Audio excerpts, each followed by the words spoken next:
अगर आपके रिलेशनशिप में एक ऐसी सिचुएशन है जहां पे पार्टनर आपसे अच्छे से बातचीत नहीं कर रहा है, पार्टनर का इंटरेस्ट लूज हो रहा है, देन ट्रस्ट मी, ये वीडियो आपके लिए काफ़ी ज़्यादा ज़रूरी होने वाली है। क्योंकि आज के इस वीडियो में 4 ऐसी कमाल की बातें मैं आपको बताऊंगा जिस वजह से आप ये समझ जाओगे कि आपको पार्टनर से कैसे बातचीत करनी चाहिए। नमस्कार दोस्तों, मैं हूँ श्रावण और आप देख रहे हो स्काइल। सबसे ज़रूरी बात हमेशा याद रखना, अपने इमोशंस को पार्टनर के सामने हमेशा प्रेजेंट मत करो। अभी एक ऐसी बात आपको बताऊंगा जिस वजह से आपको समझ में आ जाएगा कि मैं कहना क्या चाहता हूँ।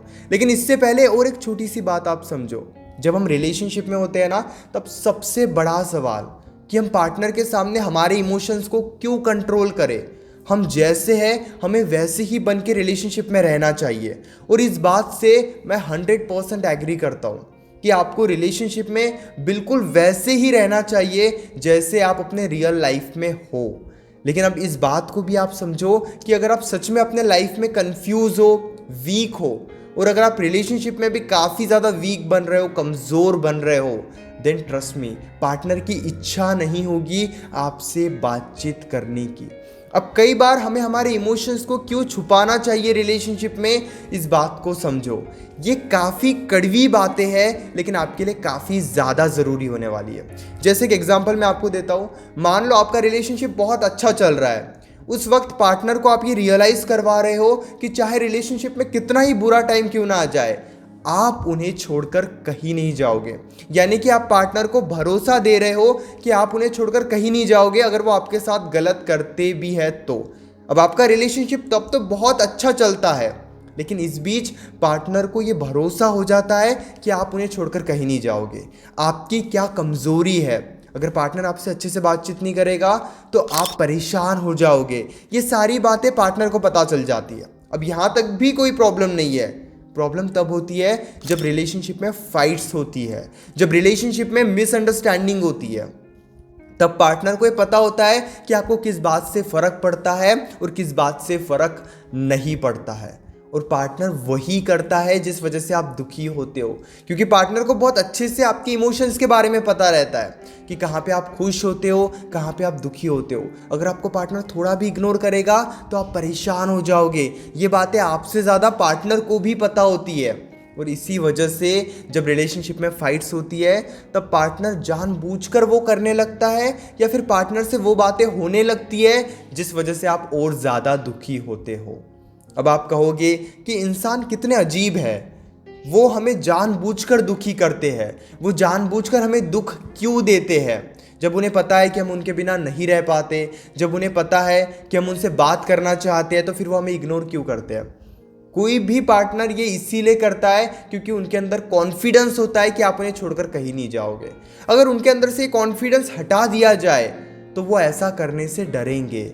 लेकिन अगर उन्हें बहुत अच्छे से पता है कि आप छोड़कर उन्हें कहीं नहीं जाओगे, इसीलिए वो आपसे कैसे भी बातचीत कर सकते हैं, वो आपको कुछ भी बोल सकते हैं, क्योंकि उनके पास कॉन्फिडेंस है। और ये कॉन्फिडेंस आता कहाँ से है?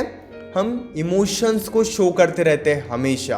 आपको ये नहीं करना है। आपको क्या करना है? जहाँ पे पार्टनर गलत है वहाँ पे उनकी गलती बताने की हिम्मत रखो।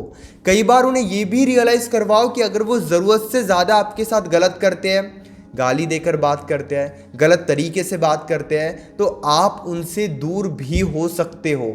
आप एडजस्ट करके उनके साथ नहीं रहोगे। आपको ये बिहेवियर बनाने की ज़रूरत है रिलेशनशिप में, और ये आपके लिए काफ़ी ज़्यादा ज़रूरी है। इसलिए इस बात को आप जितने जल्दी समझोगे आपके लिए उतना ज़्यादा अच्छा रहेगा। अपने इमोशंस को थोड़ा हाइड करके रखो और इमोशनली पार्टनर के सामने स्ट्रांग भी बनो। अब ऐसा नहीं कि इस वीडियो को देखने के बाद तुरंत आपको जाके स्ट्रांग बनना है, आपको ऐसा भी नहीं करना है। सिचुएशन को आने दो और धीरे धीरे अपने बिहेवियर में बदलाव लाओ। धीरे धीरे पार्टनर को ये शो करो कि आप ज़्यादा एडजस्ट नहीं कर सकते अगर उनका बिहेवियर निगेटिव है तो। और अगर वो आपसे अच्छे से बातचीत कर रहे हैं तो आप भी अच्छे से बातचीत करो। जब वो गलत तरीके से बात करे तब इमोशनली स्ट्रांग बनो। दूसरी बात, उन्हें भी उनके इमोशंस शो करने का टाइम दो। हम उन्हें उनका इमोशंस शो करने का टाइम देते ही नहीं है, हमें इतनी जल्दबाजी है। एक एग्जांपल देता हूँ। जब सुबह फाइट हो गई आपकी और उनके बीच में, तो हम शाम तक भी वेट नहीं करते हैं, उन्हें आफ्टरनून में ही समझाने की कोशिश करते हैं, थोड़ी ही देर में उन्हें समझाने की कोशिश करते हैं। यानी कि वो क्या फील कर रहे हैं, वो क्या महसूस कर रहे हैं, ये मौका ही नहीं देते उन्हें बताने का, कि वो खुद से आकर बताए, वो खुद से आकर आपको मनाए। आपको रिलेशनशिप में इतनी जल्दबाजी नहीं करनी चाहिए। हमारे मन में डर होता है कि अगर हमने उनको थोड़ा भी टाइम दे दिया तो वो हमें छोड़ के चले जाएंगे। जिसे जाना होता है ना, फिर हम उससे दिन भर भी बात करो तब भी वो आपको छोड़कर चले जाएंगे। लेकिन इसीलिए कभी भी फाइट होने के बाद, या उनकी गलती है या वो आपसे प्यार भी जता रहे हैं, हर चीज़ में उन्हें भी मौका दो इस रिलेशनशिप में एफर्ट्स डालने का। हम कंप्लेंट तो बहुत करते हैं कि पार्टनर रिलेशनशिप में एफर्ट्स डालता ही नहीं है, पार्टनर को एफर्ट्स डालने चाहिए, ये एक अलग बात है। आप कितना मौका दे रहे हो उन्हें, ये भी समझो कि आप कितना मौका दे रहे हो उन्हें इमोशंस बताने का, आप कितना मौका दे रहे हो उन्हें कि वो भी खुद के इमोशंस आपके सामने शेयर करें। अब ये मौका हम दे कैसे सकते हैं? टाइम देकर। थोड़ा टाइम अगर आप दे दोगे ना किसी भी प्रॉब्लम के बाद, तो पता चल जाएगा कि वो आपके बारे में क्या सोचते हैं। अगर आपकी और उनकी फाइट हो गई, आपने सॉरी बोला, वो नहीं मान रहे हैं, थोड़े टाइम के लिए दूर हो जाओ, थोड़े टाइम के लिए उनसे बातचीत करने की कोशिश मत करो। उस थोड़े टाइम में ही आपको पता चल जाएगा कि वो आपके बारे में क्या सोचते हैं। ये आदत पार्टनर के अंदर होनी ही चाहिए कि उनकी गलती है तो वो खुद आकर सॉरी बोले। अभी होगा कैसे? जब आप उन्हें मौका दोगे। इसलिए धीरे धीरे रिलेशनशिप में ये भी बदलाव करो कि जब उनकी गलती है तो उन्हें खुद आकर माफ़ी मांगने दो। 1-2 दिन का टाइम लग सकता है, इट्स इनफ, लेकिन उनकी भी आदत होनी चाहिए। अदरवाइज अगर पार्टनर की आदत आप ऐसे नहीं बनाओगे तो वो हमेशा दुखी ही करते रहेंगे आपको, और आप परेशान ही होते रहोगे। तीसरी बात, मुझे ऐसे लगता है ना, ये सबसे ज़्यादा ज़रूरी है आपके लाइफ में, रिलेशनशिप में आपको अपनी पर्सनल लाइफ को भी इन्वॉल्व करना चाहिए। जैसे एक एग्जांपल मैं देता हूँ, मान लो आपका कोई बिजनेस है, आपके पार्टनर का कोई बिजनेस है, तो आप ट्राई करो कि साथ मिलकर भी आप कुछ बिजनेस करो। यानी कि रिलेशनशिप के अलावा भी, प्यार केयर के अलावा भी अपने रिलेशनशिप को किसी और तरीके से कांटेक्ट में रखने की कोशिश करो। ट्रस्ट मी, ये बहुत ज़्यादा ज़रूरी है। जैसे कि एग्जांपल मैं आपको देता हूँ, मान लो आप भी कॉलेज में हो, आपकी पार्टनर भी कॉलेज में है। अब इसके अलावा आप रिलेशनशिप की बात तो करते ही हो, लेकिन आप स्टडी की भी बातें करते हो, आप एजुकेशन की भी बातें करते हो, आप एक दूसरे को हेल्प करते हो स्टडी में। यानी कि रिलेशनशिप के अलावा आपने अपने लाइफ को भी इन्वॉल्व किया है, अपने एजुकेशन को, अपने स्टडी को भी आपने इन्वॉल्व किया है। इसी तरीके से मान लो आप बिजनेसमैन हो और आपका पार्टनर भी बिजनेस करता है, तो यहाँ पे आप बिजनेस की हेल्प लो कि आप एक बिजनेस का भी कांटेक्ट बना के रख रहे हो।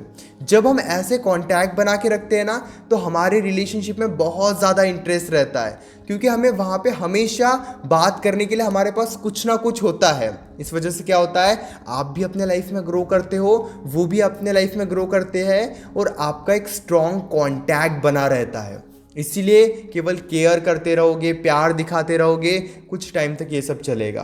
लेकिन इसके अलावा अगर आप किसी भी तरीके से दूसरा कांटेक्ट बना सकते हो, ट्रस्ट मी, ये बहुत ज़्यादा ज़रूरी है। अगर आपकी हेल्थ बहुत अच्छी है तो आप उन्हें हेल्थ के बारे में गाइड करना स्टार्ट कर दो। वहाँ पे एक लिंक बना दो कि वो हेल्थ से रिलेटेड क्वेश्चंस आपसे पूछे, वो फिटनेस से रिलेटेड क्वेश्चंस आपसे पूछे।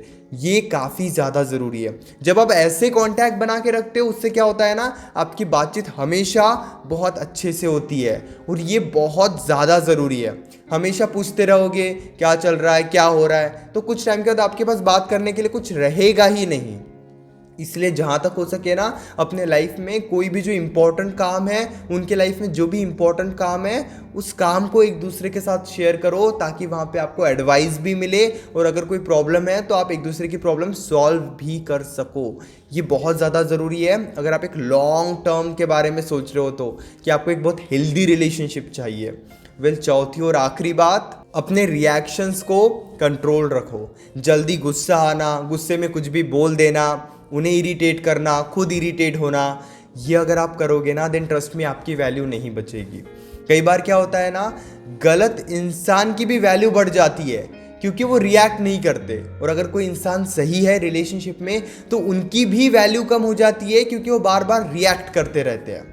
अभी रिएक्शंस की वजह से होता क्या है ना, आप इस बात को समझने की कोशिश करना कि जैसे मान लो आपके और उनके बीच में कोई फाइट है, उनकी गलती है, लेकिन हम रिएक्ट करना स्टार्ट कर देते हैं, हम उन्हें समझाना स्टार्ट कर देते हैं। इस वजह से हमारी वैल्यू कम हो जाती है, क्योंकि हम उन्हें रिएक्ट करने का मौका ही नहीं दे रहे हैं। उनके गलती पर उन्हें सॉरी कहने का हम मौका ही नहीं दे रहे हैं, हम उन्हें हमारे साइड से बताए जा रहे हैं। ऐसा आपको नहीं करना है। अगर उनकी कोई गलती है तो आप रिएक्ट करने से बचो, ज़्यादा रिएक्ट मत करो, ज़्यादा गुस्सा मत आने दो, क्योंकि अगर आपको गुस्सा आएगा ना तो पार्टनर आपको ही आपकी बातों में फंसा देगा।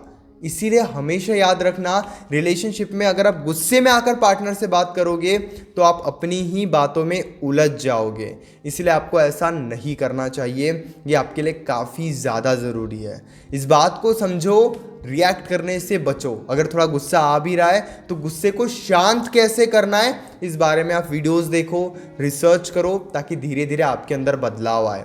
मैंने भी इस पर काफ़ी वीडियोस बनाए हैं कि आप खुद को कैसे कंट्रोल कर सकते हो जब भी आपको गुस्सा आता है, तो आप जाकर चेक कर सकते हो। अगर आप अपनी प्रॉब्लम डायरेक्टली कॉल पे मुझसे डिस्कस करना चाहते हो, पेड कंसल्टेशन के लिए मुझे मैसेज कीजिए 9834250097 इस नंबर पे। हमारे बीच में कॉल पर जो भी बातें होगी वो कंप्लीटली सेफ और प्राइवेट रहेगी, इसलिए प्राइवेसी की कोई टेंशन मत लीजिए।